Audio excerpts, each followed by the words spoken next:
Salam alaikum wa rahmatullahi wa barakatuh. Chers collègues de l'Université Oran 2, bonjour. Cette vidéo a pour objectif d'éclaircir aux enseignants l'utilisation de la plateforme e-learning de l'Université Oran 2. La vidéo sera axée sur 6 points essentiels qui vont permettre une prise en main générale de l'enseignement en ligne avec Moodle. Je vais commencer par expliquer un peu ce qu'est Moodle et comment peut-on imaginer un cours en ligne. Le deuxième point sera consacré à la création d'un compte d'enseignant sur la plateforme. On parlera aussi de la création d'un cours en ligne, car une fois que vous êtes inscrit autant qu'enseignant sur la plateforme, vous serez en mesure de créer un espace cours pour votre matière. Quand on parle de cours sur Moodle, il est question de matière qu'on enseigne au présentiel, au module, au système classique. Le quatrième point sera consacré à l'inscription des étudiants, donc aux méthodes d'inscription. Le cinquième point sera dédié à l'ajout des ressources ou d'activités, donc comment ajouter du contenu à son cours. Le point final concernera la restauration et l'importation d'un cours en ligne.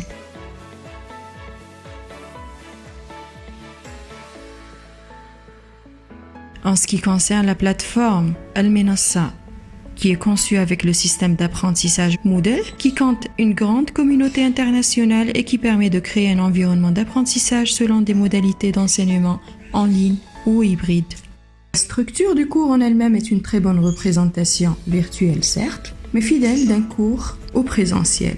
Vous avez votre salle de cours, qui est votre espace cours. Vous allez permettre l'accès à votre cours avec une clé d'inscription. Vous allez pouvoir proposer un programme pour votre matière et discuter des objectifs avec vos étudiants. Vous allez proposer des supports pédagogiques, des ressources, comme des livres, des polycopiés, des documents PDF et des documents sous différents formats. Vous allez pouvoir expliquer vos leçons dans un format texte, audio ou en vidéo, via YouTube par exemple. Vous allez pouvoir donner des suggestions ou des recommandations de lecture, des rappels, donner des feedbacks pour motiver vos étudiants et les encourager dans leur apprentissage.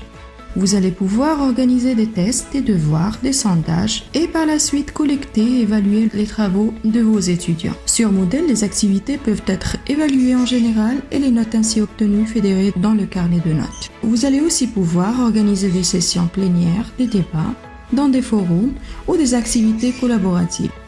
Autant d'activités qui vous permettront d'engager les étudiants dans une participation plus active dans votre espace cours, et tout ça au virtuel, en ligne, sur la plateforme de l'Université Oran 2.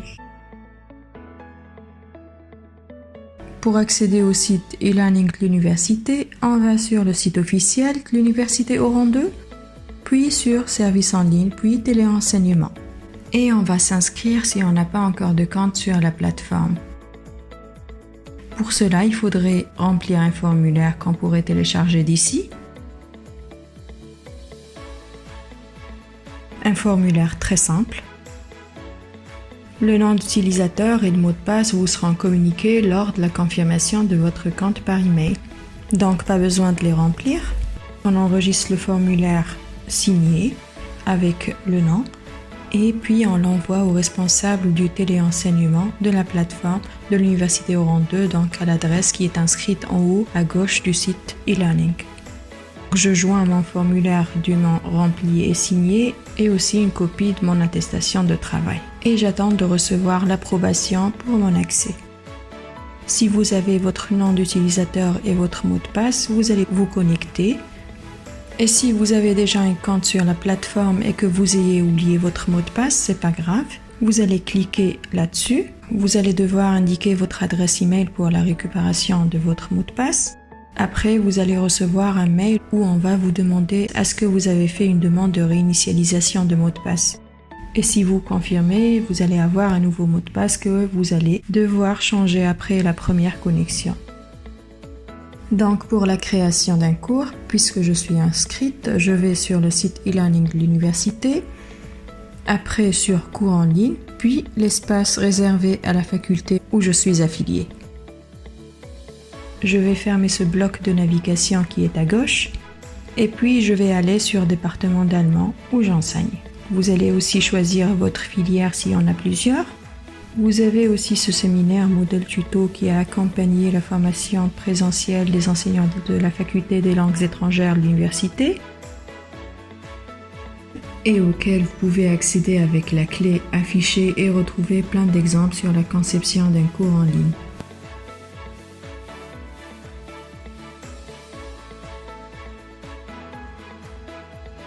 Donc, vous allez créer votre cours dans l'espace réservé. Vous allez choisir la filière, l'année, la spécialité le cas échéant et bien sûr le semestre.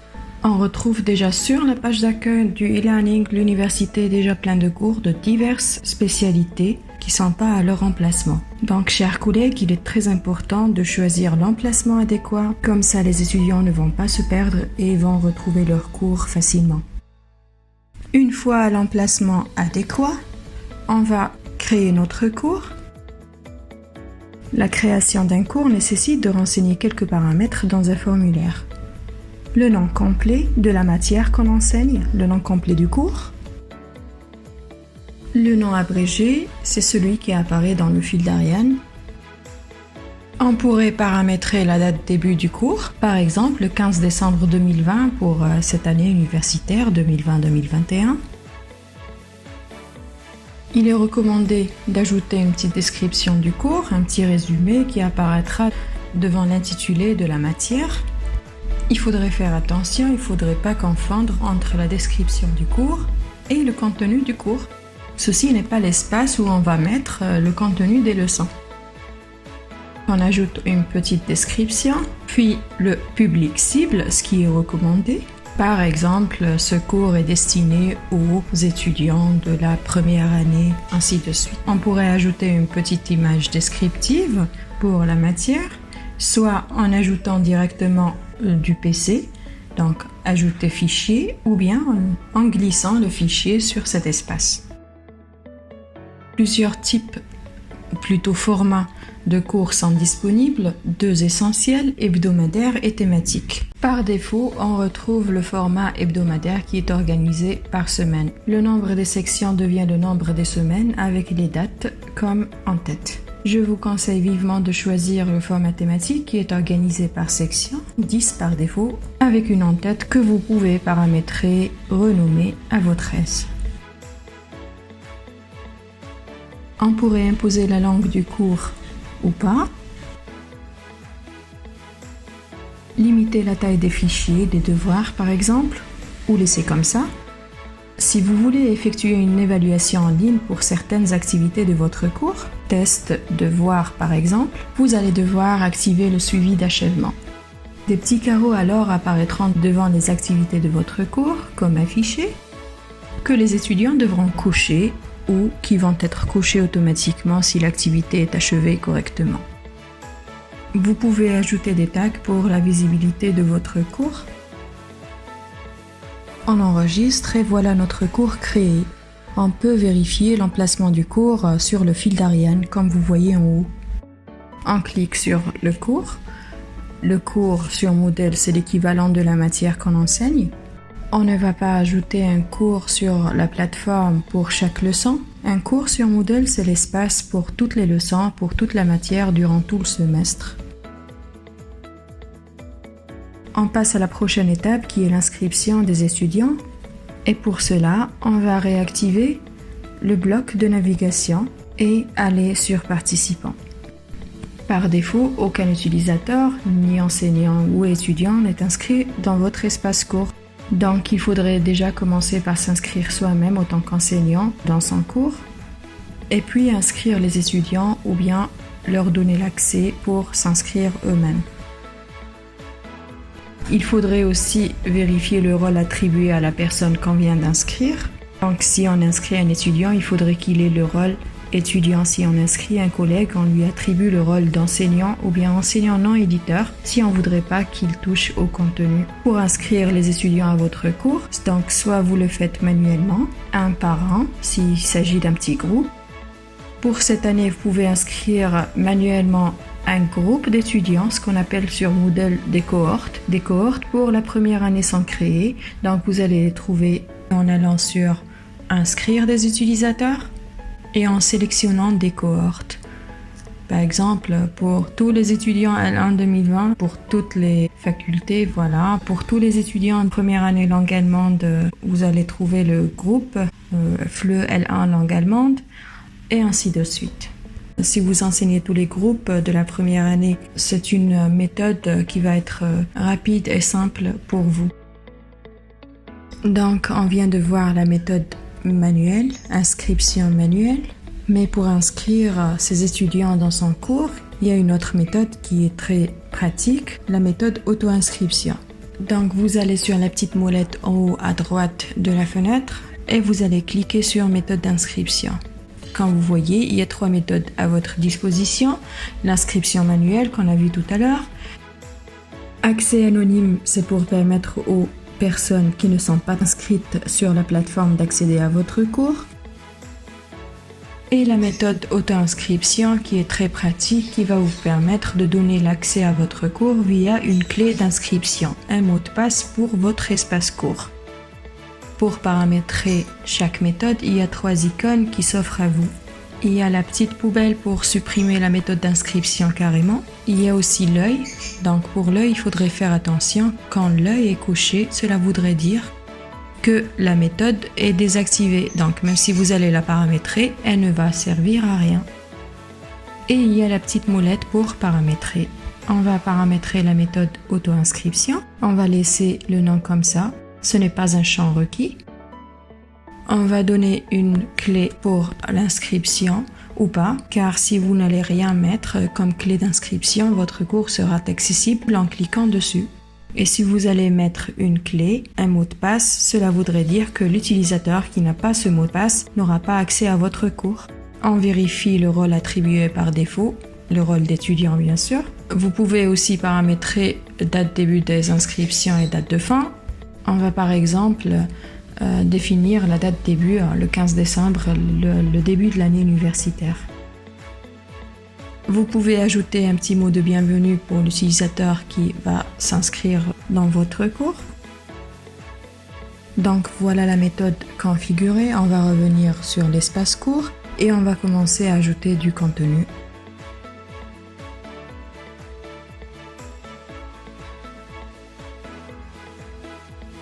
Tout d'abord, il faudrait activer le mode d'édition. Pour cela, on va sur la petite molette en haut à gauche et on va activer le mode d'édition. Une fois le mode d'édition activé, des groupes de petites icônes apparaissent sur chaque bloc et dans les endroits où l'édition de l'interface est possible. Vous serez responsable de cet espace court et vous pouvez gérer son contenu et les utilisateurs inscrits. Vous pouvez rendre votre cours invisible au public en cliquant sur Cacher. Vous pouvez aussi toujours revenir sur la configuration de votre cours en cliquant sur la molette en haut à gauche et paramétrer chaque option du cours. Pour ajouter du contenu et donner structure au cours, on va commencer par activer le mode d'édition et on va venir paramétrer chaque section du cours. Normalement, les sections sont réservées aux leçons.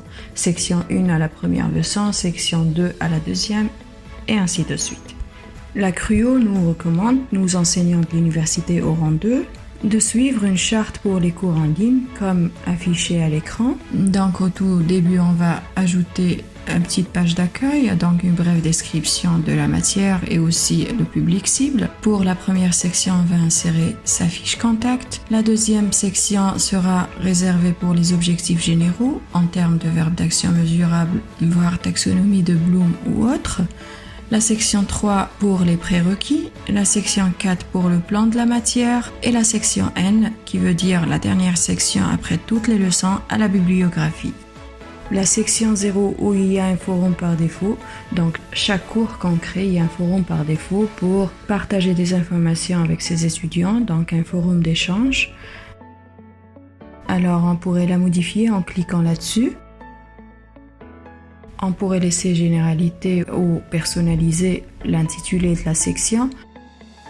On ajoute une petite description du cours. Par exemple, ce cours est une introduction à... Et on ajoute aussi le public cible. Ce cours est destiné, donc ce qu'on a fait pendant la configuration du cours, on pourrait tout simplement recopier. Ce cours ou ce séminaire est adressé aux étudiants de la deuxième année licence en anglais, par exemple. On enregistre. On pourrait avant ajouter une petite image descriptive. Pour votre information, l'éditeur texte de la plateforme est toujours le même à cette interface que vous voyez. Vous pouvez soit directement écrire sur cet espace l'éditeur ou bien recopier un texte d'un document Word que vous avez sur votre PC. Donc on va enregistrer et comme vous voyez, on a le texte qu'on vient de taper. On peut laisser l'espace forum pour l'échange avec les étudiants. Je vais revenir là-dessus plus tard. Pour la section 1 maintenant, il s'agit d'insérer la fiche contact. La fiche contact comme le modèle affiché à l'écran. Pour cela, pour afficher un texte en permanence sur le cours, vous allez opter pour la ressource étiquette.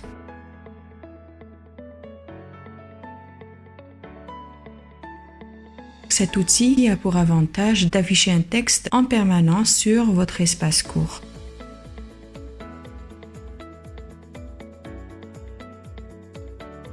Donc on va insérer la fiche contact, on va tout simplement la copier et on va compléter. On va inscrire le nom, l'adresse email pour le contact, l'assistant chargé de TD s'il y en a, aussi son adresse email, l'unité d'enseignement de la matière, donc selon l'offre de la formation, fondamentale, méthodologique, etc. Coefficient, crédit, volume horaire global, volume horaire de travail hebdomadaire, homework. Toutes ces informations, vous pouvez les prélever de votre offre de formation. Modalité d'évaluation, donc par exemple, contrôle continu plus examen. Donc vous pouvez laisser comme ça en texte noir ou bien donner plus d'optique à votre texte en le mettant en titre. Donc comme ça, il va s'afficher en plus grand et en orange. On ne va pas ajouter autre chose et on va revenir au cours. Et voilà la fiche contact affichée. Et on passe à la section 2. Donc d'après la charte, elle est réservée pour les objectifs généraux. Chaque matière a un objectif pédagogique général. Il faudrait penser à répartir l'objectif général en plusieurs objectifs séquentiels. Un exemple pour illustrer ce principe. Imaginons que vous enseignez la matière intitulée Comptabilité générale pour les étudiants en économie. L'objectif d'après l'offre de formation est le suivant: connaître toutes les opérations sur l'état financier de la société auprès des différents tiers tels que les actionnaires, les organismes de crédit, les partenaires commerciaux, etc. C'est l'objectif de base qui est mesurable, mais pour l'atteindre, il faudrait d'abord remplir certains objectifs intermédiaires. Par exemple, l'objectif séquentiel, connaître la méthode et le modèle comptable. Le prochain objectif opérationnel serait savoir effectuer les enregistrements des opérations de l'entreprise. Pour cela, on va aussi utiliser la ressource, l'outil étiquette, et on va mentionner sur l'éditeur texte les objectifs, l'objectif général et les objectifs séquentiels. On va enregistrer et revenir au cours. Maintenant que les objectifs sont affichés aux étudiants, on va passer à la section 3 qui est réservée pour les prérequis selon la charte. Donc pour cela, on utilise toujours l'outil étiquette qui est très pratique car on voudrait que le texte s'affiche en permanence sur l'interface du cours.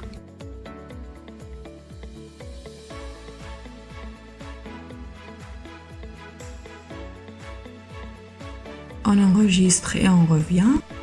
Vous pouvez aussi ajouter un test de prérequis, pourquoi pas, comme ça vous saurez au préalable le niveau de vos étudiants. Pour ajouter un test, on va revenir sur ça plus tard. Pour la section 4, on va ajouter le programme, le plan de la matière. On procède de la même manière avec l'outil étiquette et on va venir insérer le programme pour la matière pour tout le semestre.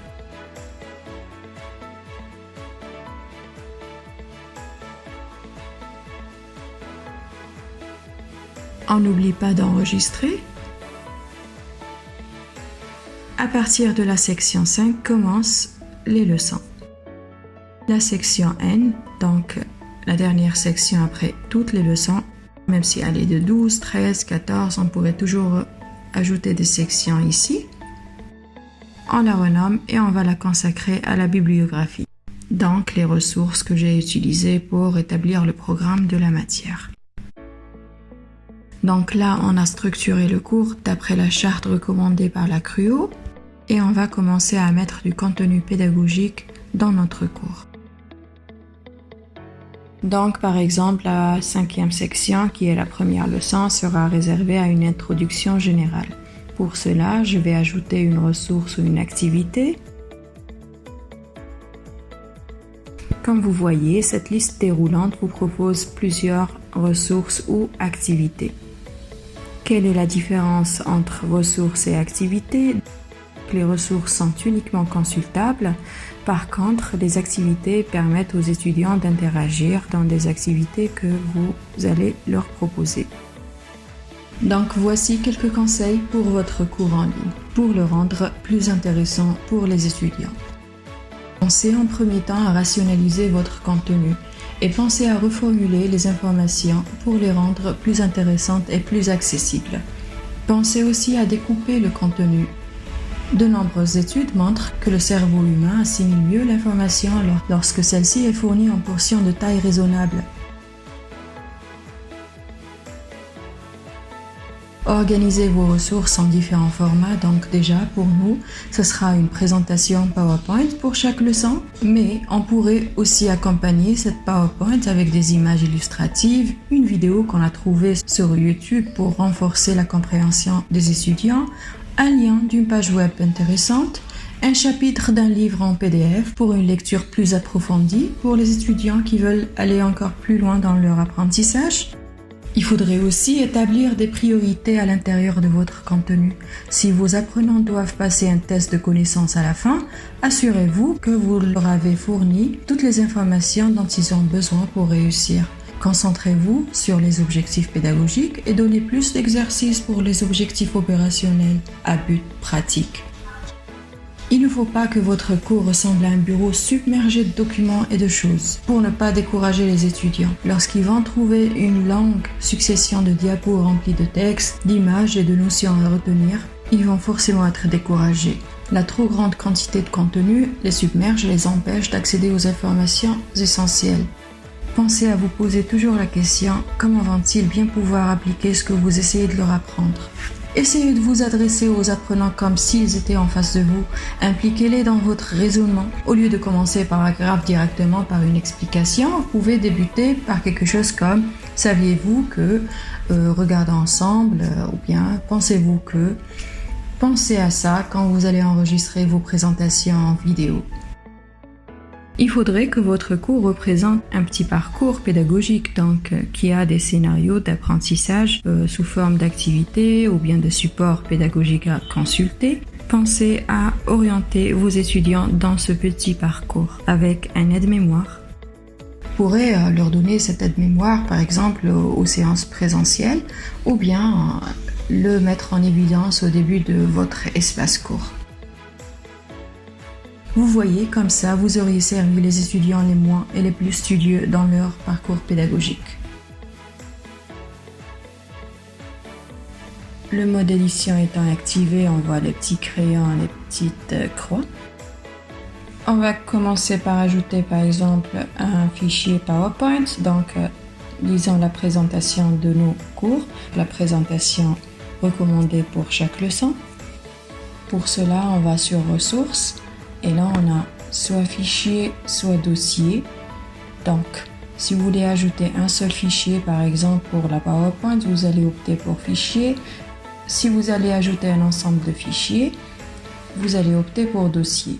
C'est quasiment la même chose dans la configuration. On va mentionner l'intitulé de la PowerPoint et une petite description ou pas. C'est pas un champ requis.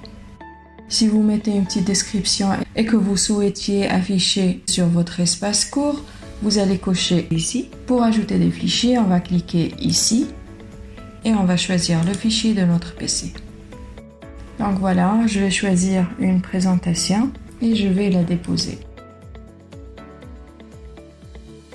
Une fois le fichier déposé, il va s'afficher sur cette arborescence.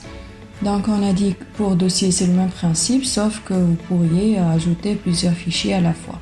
Pour l'achèvement d'activité, donc toujours si vous voulez voir si les étudiants ont consulté ce contenu, vous pouvez marquer afficher l'activité comme terminée dès que les conditions sont remplies.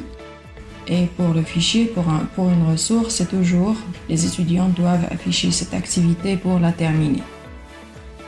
Voilà, on enregistre. Donc voilà pour la ressource la plus communément utilisée sur Moodle, qui va vous permettre de mettre à la disposition de vos étudiants n'importe quel type de fichier, donc un PDF, un fichier Word, un Excel, un fichier audio, une image, ainsi de suite. Vous pouvez toujours revenir sur paramètres en cliquant sur modifier et puis à paramètres, par exemple je ne voudrais pas que ça s'affiche sur le cours. Voilà. On va ajouter à titre d'exemple un fichier PDF.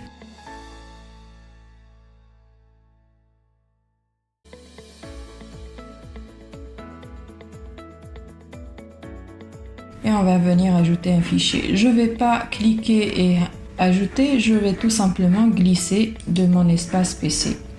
Voilà. Comme vous voyez, j'attends que le fichier soit déposé correctement. Et je peux toujours paramétrer certaines options, par exemple si je voudrais savoir si mes étudiants ont consulté le contenu ou pas. Voilà, 2 fichiers déposés déjà. C'est la même chose pour un fichier Word ou un fichier de n'importe quel format. Si vous voulez afficher du contenu dans une page, comme une page web en ligne, vous allez utiliser la ressource page.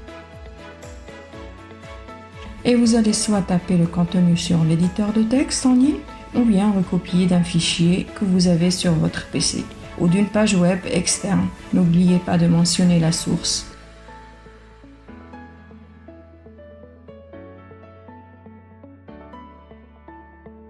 L'espace description n'est pas l'espace destiné au contenu. Le contenu de la page est ici, donc soit on tape le contenu directement, ou bien on recopie d'une page web. Voilà, on pourrait ajuster le texte et on n'oublie pas d'insérer la source. Donc pour le suivi d'achèvement, c'est toujours pareil. Et on enregistre et on revient au cours. Là, vous avez cette page qui s'affiche ainsi, donc comme une page web. On va revenir sur l'espace cours. Donc pour intégrer la vidéo que j'ai enregistrée pour ma leçon, je vais ajouter activité ou une ressource et je vais opter pour l'étiquette.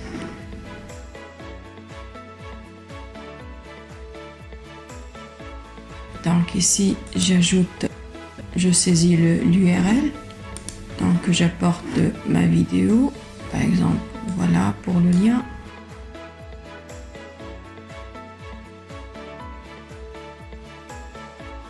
Et je vais cocher ouvrir dans une nouvelle fenêtre pour que les étudiants ne se perdent pas sur d'autres pages web. Je pourrais toujours configurer le suivi d'achèvement. Et je vais enregistrer. Donc voilà, comme on voit, la vidéo s'affiche sur la page de mon cours. Je pourrais aussi ajouter un lien vers une autre page. Donc pour ça, on coche sur URL, on ajoute la ressource, on ajoute l'intitulé. Par exemple, je vais choisir cette page web fonctionnalité de l'application Moodle. Je vais l'ajouter et je vais recopier le lien. Voilà. Je pourrais ajouter une petite description et j'enregistre. Donc voilà pour l'étiquette et voilà pour un lien vers une autre page web. Maintenant on passe aux activités. Pour cela, on clique toujours là-dessus, ajouter une activité ou une ressource. Puis dans la liste qui apparaît, on va choisir l'activité à ajouter. Lorsqu'une activité est sélectionnée, vous pouvez voir un descriptif de cette activité dans la partie droite de la fenêtre. On va commencer par exemple par ajouter un forum. Le forum est sûrement l'une des activités les plus importantes d'un cours. C'est un endroit où les étudiants et les enseignants peuvent avoir des discussions par échange de messages. Donc, comme pour les ressources, on ajoute l'intitulé, par exemple forum discussion ou bien débat sur thème ou bien forum pour organisation. On va mettre forum exemple pour illustration.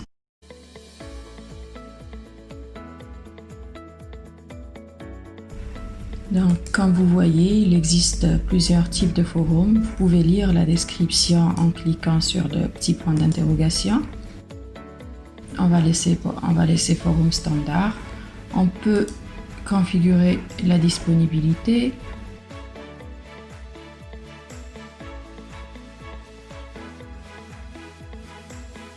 Pour le suivi d'achèvement, c'est presque comme pour les ressources, sauf qu'ici, par exemple, si on le met comme activité conditionnelle, donc il y a des conditions pour qu'elle soit achevée. Si on voudrait évaluer les étudiants par rapport à leur participation au forum. Par exemple, l'étudiant devrait écrire au moins un message, une réponse. Voilà. Donc on va enregistrer et revenir au cours. Et on va cliquer dessus pour ajouter une discussion. Par exemple, pour le sujet, on va mettre l'enseignement en ligne durant la pandémie liée au Covid-19. Et on va ajouter l'objet de la discussion. Donc voilà, on a tapé le sujet du forum, le sujet du débat. Et comme vous voyez, la discussion est lancée. On y participe en cliquant dessus. Et l'étudiant pourrait répondre en cliquant sur répondre. Voilà pour le forum. Vous pouvez toujours revenir sur le paramétrage en cliquant sur la petite moulette. Voilà notre forum.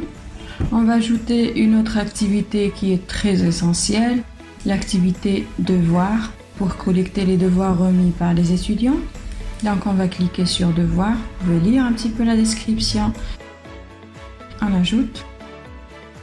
Alors on va mettre à titre d'exemple devoir numéro 1, facture proforma, disons que c'est pour les étudiants en économie. Et pour la description, on va mettre rédiger une facture proforma pour un produit et veuillez remettre les devoirs en fichier Excel sur cet espace. Voilà, on peut configurer la date de remise. Date limite, on va configurer pour le 1er février, donc l'étudiant ne pourra pas remettre le devoir après le 1er février. On va configurer type de remise, donc soit l'étudiant va taper le texte en ligne sur l'éditeur, soit il va remettre un fichier. Dans notre cas, on a demandé un fichier Excel, donc on va laisser juste remise des fichiers cochés. Type de fichier accepté, alors on va choisir juste l'Excel.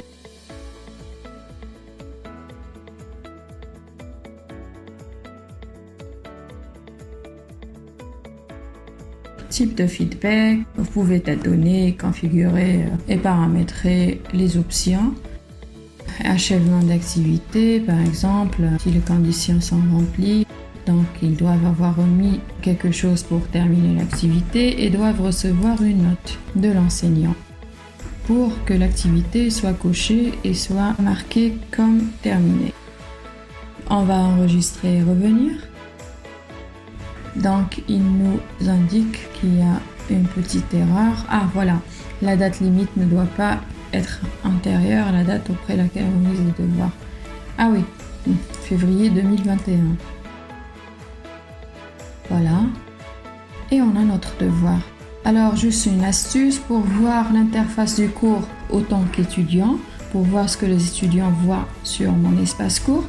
On va changer le rôle, on va juste prendre le rôle d'étudiant et on va voir comment est-ce qu'il va voir l'interface du cours. Vous voyez les petits carreaux cochés. Et pour le devoir, si on clique dessus, on va voir voilà la question. Et pour remettre le devoir, il suffit de cliquer sur ajouter un travail et d'ajouter le fichier. Voilà, le glisser ou bien l'ajouter ici et enregistrer. Il faudrait aussi revenir à son rôle normal, le rôle d'enseignant. Et on revient sur l'espace cours. vous voyez, comme j'ai changé de rôle, le mode édition s'est désactivé, on va le réactiver. Donc, une autre activité très pratique, l'activité glossaire. Il y a toujours la description. Donc, les glossaires ont de nombreux emplois.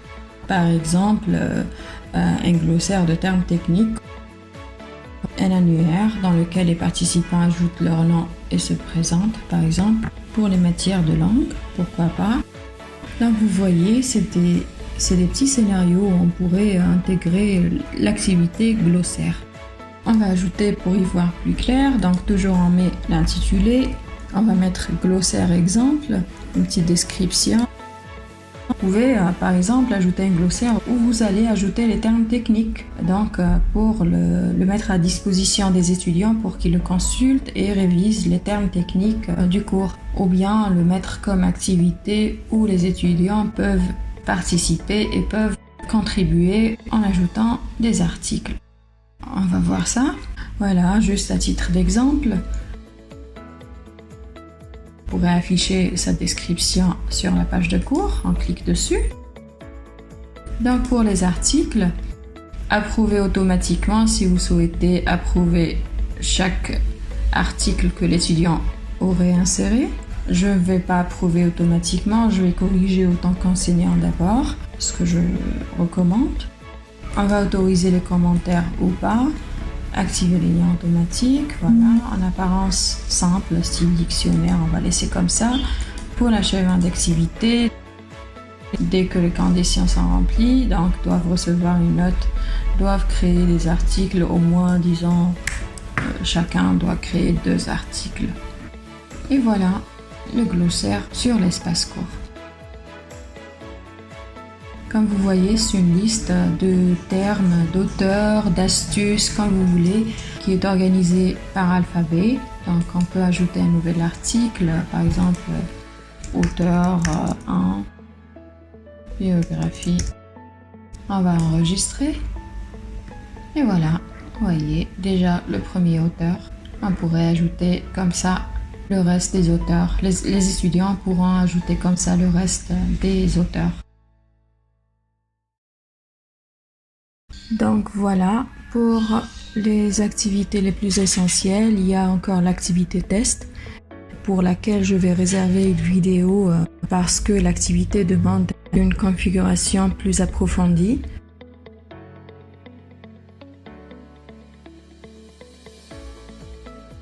Maintenant, on va voir comment sauvegarder le contenu de notre cours ou bien importer un contenu d'un cours déjà sauvegardé ou bien d'un autre espace cours. Pour cela, on va sur la petite molette en haut à gauche de la fenêtre et on va sauvegarder notre cours. Donc voilà, je pourrais cocher ce que je voudrais sauvegarder. Je clique sur suivant. Je pourrais par exemple décocher les parties que je ne voudrais pas sauvegarder. C'est des étapes pour vérifier. On va effectuer la sauvegarde. Le fichier de sauvegarde a été enregistré correctement. On clique sur Continuer et on retrouve son fichier dans la zone de sauvegarde qu'on pourrait télécharger et garder sur son PC. Si je devais par exemple enseigner la même matière dans quelques années, je vais pouvoir importer ce fichier dans mon cours quand j'en aurai besoin. On retourne à notre espace cours.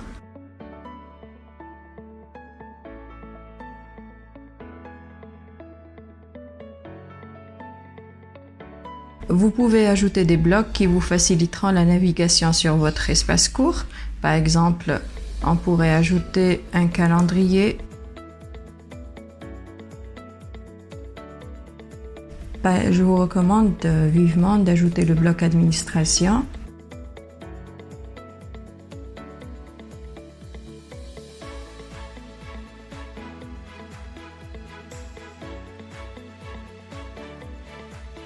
Et vous voyez ici, vous avez toutes les options sauvegarde, restauration, importation.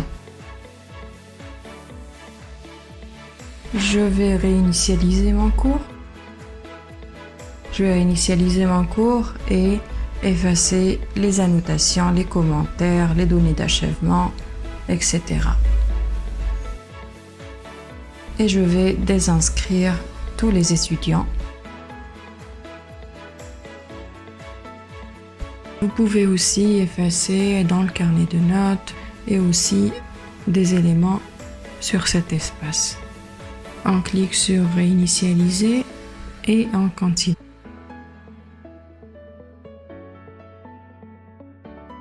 Vous avez aussi l'option restauration qui s'offre à vous. Il s'agit là de la possibilité d'importer le contenu d'un cours ou bien juste une partie d'un cours sur la plateforme ou bien sauvegarder sur votre PC ou bien espace cours. Par exemple, vous avez enregistré des cours sur des espaces courts sur Moodle. On pourrait aussi les télécharger et les enregistrer sur son PC.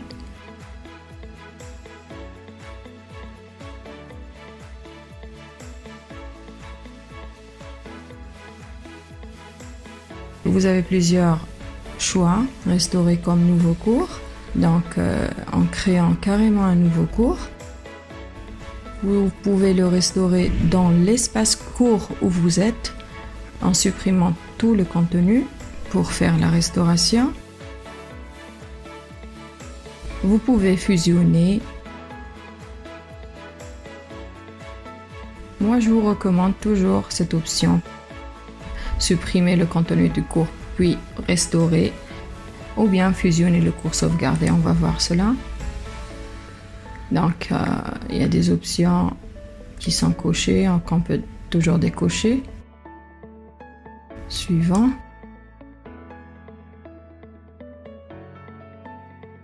Et on va effectuer la restauration d'un autre cours. Vous allez voir, l'interface du cours a changé. Il y a de nouveaux éléments qui se sont ajoutés.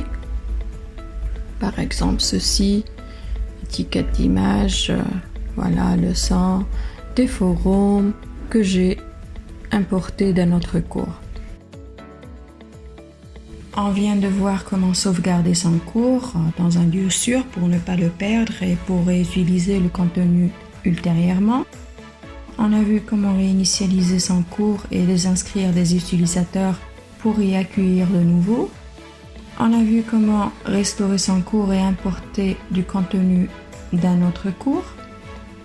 Dans d'autres vidéos, on parlera d'une manière plus précise de l'évaluation et on parlera d'autres activités, notamment du test. On va voir comment créer des QCM,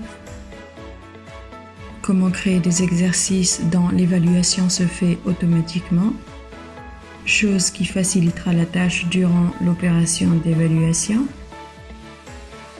Comment gérer les carnets de notes, comment gérer les évaluations des étudiants en ligne et encore d'autres fonctionnalités que la plateforme Moodle offre.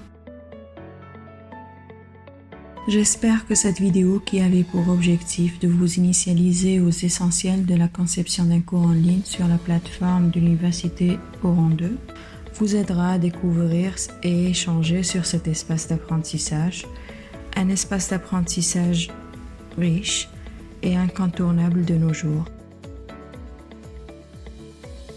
Je vous souhaite à toutes et à tous une bonne rentrée universitaire et surtout prenez soin de vous.